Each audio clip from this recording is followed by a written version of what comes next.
All right, let's dive into a true classic of American literature. We're talking about a story of sin, secrets, and one single unforgettable symbol. Today we're breaking down Nathaniel Hawthorne's masterpiece, The Scarlet Letter. So, Hawthorne drops us right into this world that just feels heavy. We're in a 17th century Puritan town, and you can almost feel the eyes on you.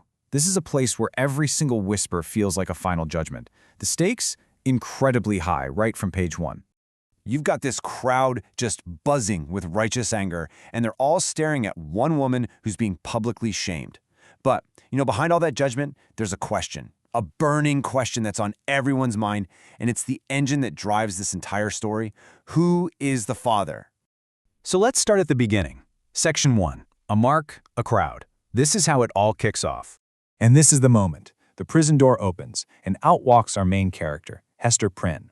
She's holding a baby, but nobody's looking at the baby. All eyes are on her chest, where she has this bold, scarlet letter A stitched to her dress. And this isn't just some piece of fabric. It's a public brand. It's a mark of adultery that she has to wear for the rest of her life. But here's the thing. Hester's public punishment, that's just the tip of the iceberg. The real story, the real drama, is this hidden, tangled web of torment between three people. Okay, so let's meet our three key players. First, you've got Hester Prynne, the defiant mother who wears her shame right out in the open. Then there's Arthur Dimmesdale. He's the town's beloved minister, a spiritual leader who is secretly being eaten alive by guilt. And to make things really messy, Roger Chillingworth shows up. He's Hester's husband, who everyone thought was dead. He arrives in disguise, and he has one thing on his mind: revenge. And this is where Hawthorne does something brilliant. He shows us two sides of the very same sin.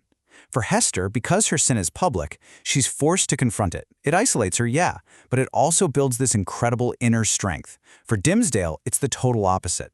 His secret guilt doesn't make him stronger. It's like a poison, causing this slow, agonizing decay from the inside out. And who's there to watch that decay? Chillingworth. He figures out Dimmesdale's secret, and he latches onto the minister pretending to be his doctor. But he isn't there to heal him. Oh no, he's a silent tormentor, like a psychological leech, just feeding on Dimmesdale's pain every single day. And that really gets to the heart of the novel, the incredible, crushing weight of a secret, and how that plays out over many, many years. We're talking 7 long years of silence here. It all starts with Hester on that scaffold, totally alone, but as time goes by, something amazing happens. People start to see her charity, her resilience, and for many, the A on her chest stops meaning adulterer and starts to mean Abel. Meanwhile, Dimmesdale is just wasting away. His health, his spirit, everything is crumbling under the strain until year 7, when everything finally explodes. And through all those years, there's this constant walking, talking reminder of the secret: Hester's daughter, Pearl. She's not just a kid. She's described as this wild, almost magical being. She is the scarlet letter brought to life, a beautiful, defiant, and constant symbol of the hidden truth. So all this tension, the hidden guilt and the simmering revenge, it's all been building and building to one final dramatic moment: the truth on the scaffold. After 7 years of this silent suffering, the guy is literally torturing himself in private while preaching about sin in public. The burden for Dimmesdale just becomes too much. It's unbearable. He knows he can't go on like this. And the climax just unfolds in these 3 powerful steps. Dimmesdale goes to that very same scaffold where Hester stood alone, and he calls her and Pearl to join him. Step 1, revelation. He confesses everything to the entire town. Step 2, release. In that one blazing moment of truth, he's finally free, and then he dies, right there. And the consequence? It's swift. Chillingworth, whose whole life became about this revenge, has nothing left. He just withers away and dies. So the story is incredibly powerful, no doubt, but that's not the only reason we're still reading it. So let's talk about why this book, The Scarlet Letter, endures. Its power really comes from these themes that are just as relevant today as they were then. You've got this deep dive into sin, guilt, and whether or not redemption is even possible. You've got the classic story of the individual versus a rigid, judgmental society. And it's just this incredible exploration of hypocrisy and the very nature of our identity.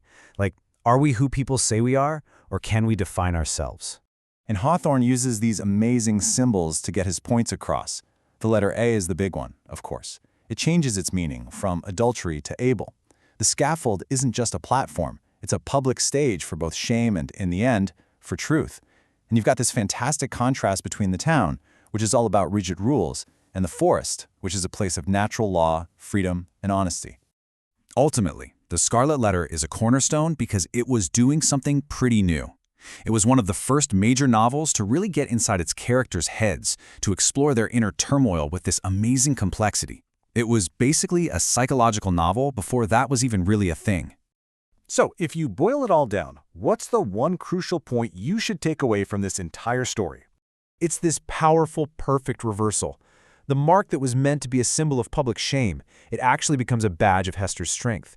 And at the same time, the secret that was supposed to protect Dimmesdale's reputation, well, that becomes the silent poison that utterly destroys him from within. And Hawthorne leaves us with this incredible thought, one that resonates way beyond Puritan New England. It's not the fall that defines us, but how we rise, how we carry our burdens, and how we might even transform them. It really makes you think about the marks, both seen and unseen, that we all carry ourselves.